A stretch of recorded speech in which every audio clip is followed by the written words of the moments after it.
Let's take a look at how to read our knitting and compare it to instructions in a chart, because that's really important when you're doing anything, but especially lace. If you lose your place or forget where you are, you should be able to find out by matching it up to your chart.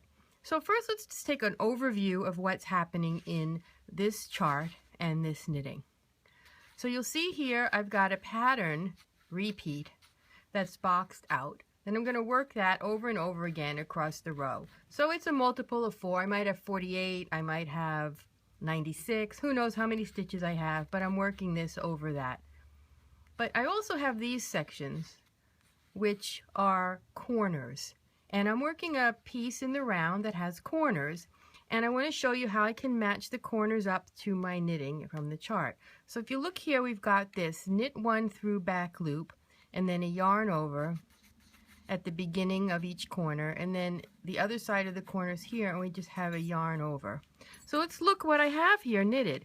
You can see here where I have these twisted stitches. They look crooked. They make an X at the bottom instead of a V like a regular knit. Let's take a look here. That's coming to an X. The two strands kind of cross each other at the bottom. And here I have a V. So I can see those twisted stitches, and then I can see these holes next to it. So that's the twisted stitch and the hole, and then some plain knits. Then I've got my pattern. When I come to the other side of my piece here, I have some more plain knits, and then it ends right before the marker with holes. So that's what's happening here. Now, how do I know which row I'm on if I'm just looking at this section? Well, let's take a look at the part where the hole is. If you look closely right here where I am, and this is a lifeline that I placed before, so that's why it has this string of a different color going through. So we're going to ignore that because it's not really part of the knitting, but we look at the hole here, we can see there's a strand of yarn that's coming through it. It's not just the strand of yarn that is the hole, that is making the hole, but there's another strand of yarn coming through that hole. So what happened is that extra strand of yarn coming through the hole is the knit stitch above the yarn over. So I've already knit into this yarn over. So I have finished one of these even rounds where it has a knit worked into the yarn over. If it was just a strand of yarn like that picked up on the needle, then that would be a yarn over that had not been worked into. But because there's a stitch coming through the hole, it's already been worked.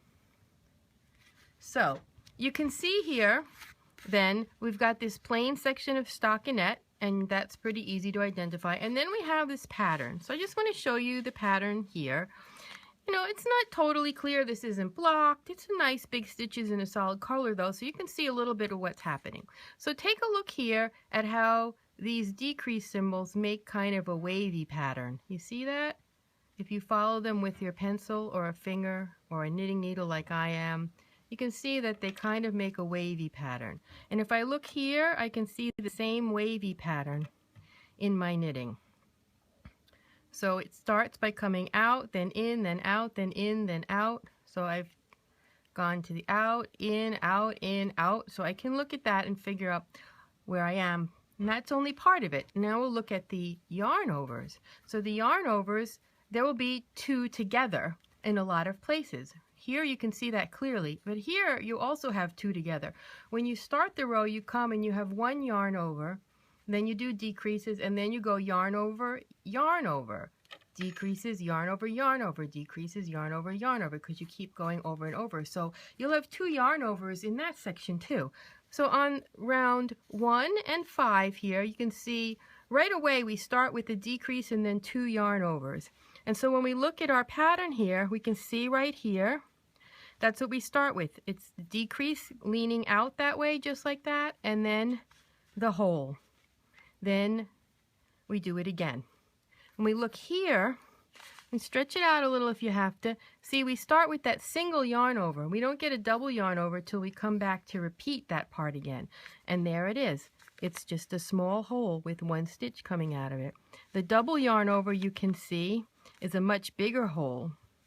And it's got more twists in the yarn that are right above it. When you look at it on the needle, where I just finished the row with the double yarn over, and then I did the next row. Remember we said I had completed a plain round because we could see in this yarn over at the beginning that I dropped, we can see in that yarn over at the beginning that I've already knit into it. So we know we've finished a plain round. And when we look at here, in this, we can see that this big hole has 2 stitches made in it, so that we know that that section is above a double yarn over. So all of that can help you figure out where you are. So right here I'm looking across, I've got those plain stitches, and then I have, oh look, there's my decrease, it slants to the right, and right after that 2 yarn overs. So I'm either after this round or this round. Now if you look at the pattern, actually this and this is the same. The only reason this chart goes up for 8 rounds is because of what's happening with the corners. But really, the actual repeat of the motif is just 4 stitches and 4 rounds. You can see what's up here is exactly the same as that. So I hope that helps you figure out how to match it up. But that's something you can do all the time. If you get lost, just be patient, sit down, look at the knitting, count the stitches, and try to match it up to what's going on in your chart.